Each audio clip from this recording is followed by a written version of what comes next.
Welcome, lovelies, to Love Speaks. I found a lovely book at Gertrude's writing room, Eat Mangoes Naked by Sark.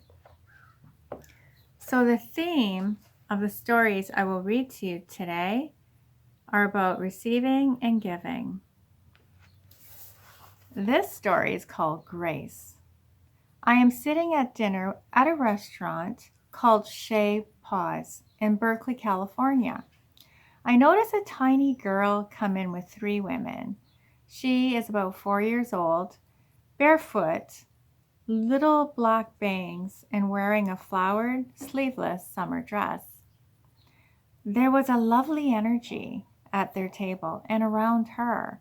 It felt like a glow.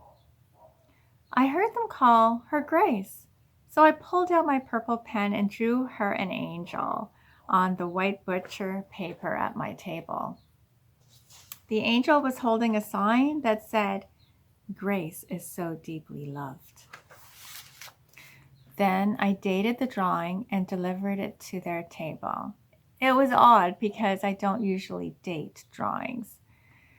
One of the women took it and thanked me with tears in her eyes, which surprised me until she said, "Thank you so much. This means more than you know. Grace's adoption just became final today. And we didn't even know if it would. We're going to frame this little angel."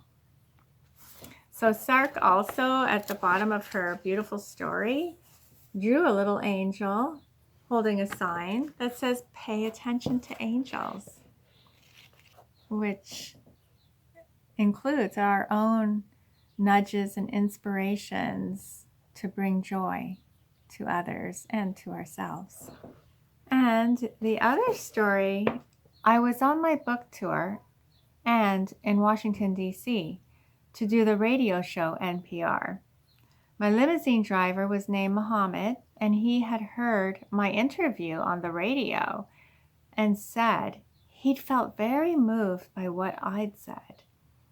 Mohammed then declared, "You are very gifted, and I really wish to serve you today." I explained that he was serving me by driving and asked him to take me to a park. I got my tennis shoes out of the trunk, and Mohammed ran over and said, "Please allow me to tie your tennis shoes."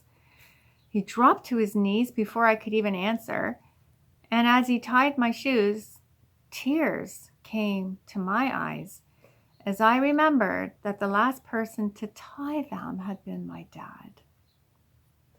I am embarrassed to admit that I then noticed that he wasn't tying them very well.